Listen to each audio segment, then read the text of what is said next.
with these series, there's always like some foundational beliefs or some foundational kind of pillars of how this works. So what are the foundations of sound healing? What are the kind of core beliefs about this approach and how it works?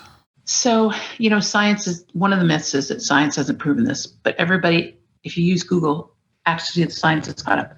There's Harvard studies. There's a study that was done on addiction for a journal of addiction therapy, and it was for alcohol consumption, right? People who would consume more alcohol than they wanted to.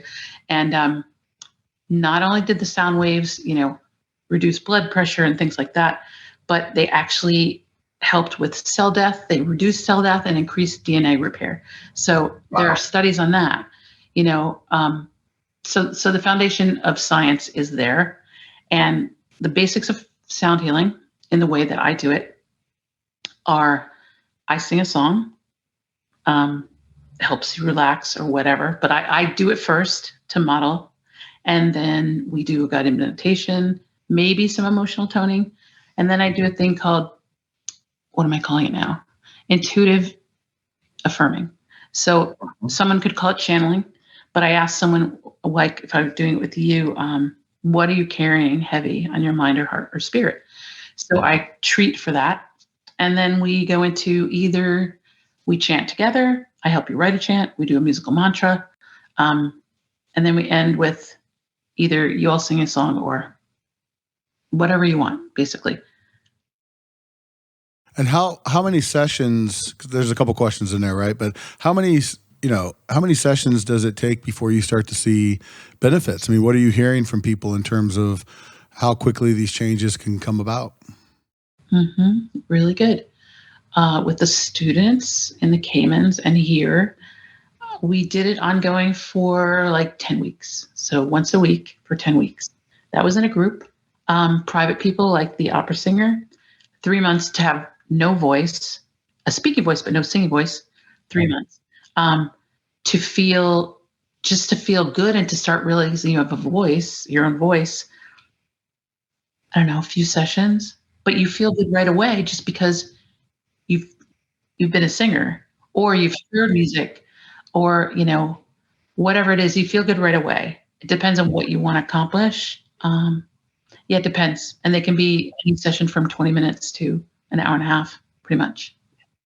And that singer is singing again? Like this was like the road to repair, huh? It wasn't, she had some nodes and the doctor, the MD worked with that, but there was it was an emotional block, and I work with emotions, and sound healing helps with hormones and emotions and intellect and all of that. So yeah, that was probably the biggest miracle. There's a woman who I helped her knee, but it's more obscure and I don't want to tell it because it sounds just like,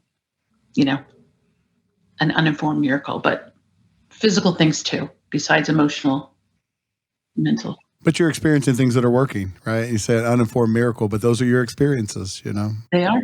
Yeah. It's so interesting. So, do you have I don't know, you say as far as things have been studied, do you have a sense of, and we'll go through it. This is the greatest thing about this is Ian has volunteered to actually go through some of these. So I don't know what techniques you're going to do, but we're going to actually see this like a real life demonstration. And I think that is like the coolest thing. So I'm just trying to lay some foundation here before you guys get into it. But, when you say, we talked a little bit off air before about some of the issues that this can help with. So you were saying anxiety, even helping with focus, ADD. I mean, what are some of the actual core issues you've seen this successfully used with? I've seen it with everything from people who just want to relax, meditate and be in music to, someone whose daughter was struggling with addiction. She was having panic attacks. My disclaimer is, this is not a substitute for other modalities, but when you learn to put your voice and your body in the lower registers and meditation and all these other things that I do, you can self-soothe. So anxiety, trauma, ADHD, focus. I don't want to get into the cancer thing, but the study that I told you about was DNA repair. Like they have, all about hertz and these different hertz frequencies. So almost anything, but the main things are, blood pressure down, just wonderful things. Creative blocks. That's another thing. Sound sound heals all kinds of things. And, I can get into the science of it, but I'd rather not. Well, I'm curious. So I don't want a full scientific discussion, but do you have a sense of why it works? Is it about energy and frequencies and the interplay between that? Or, what is the mechanism that creates that change?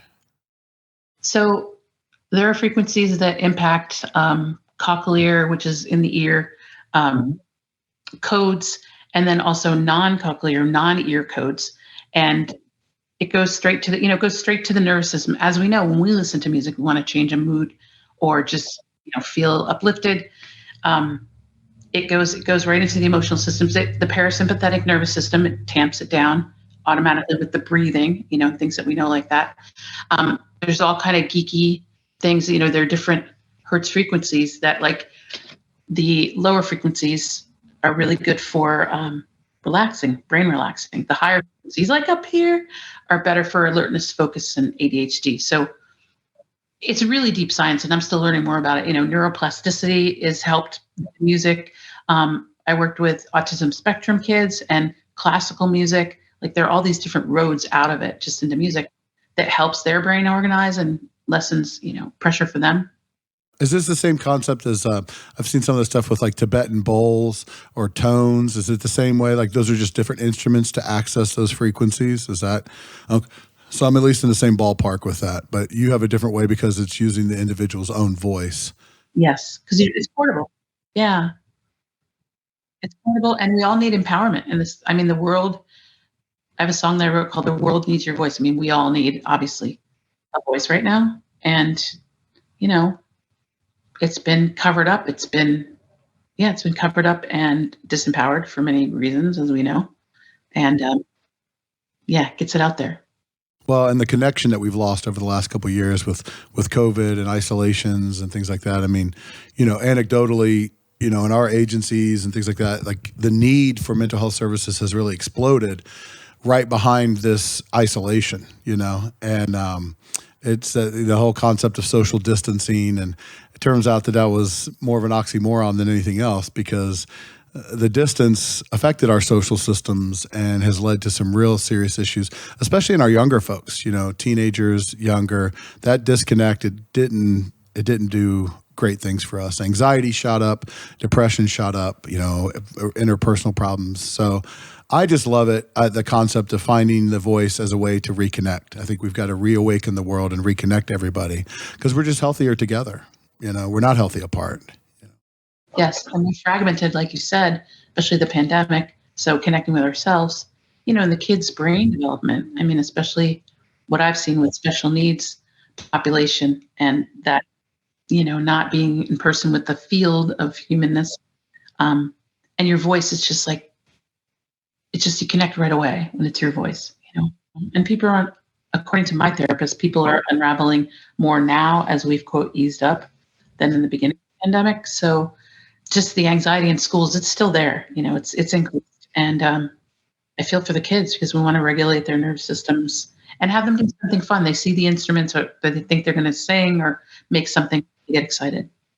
Well, and regulating, so to get sort of back on track, regulating the nervous system. So I've dealt with anxiety in the past, so I've had this personal experience, but I've talked with a lot of people who have dealt with anxiety, and informally, everybody has, and myself included, have come up with coping mechanisms, whether it be repetitive motion, rocking, sound, tapping, things like that. And so it's interesting, as you're talking more about these energies and these frequencies, I think informally a lot of people are trying to find ways to access them.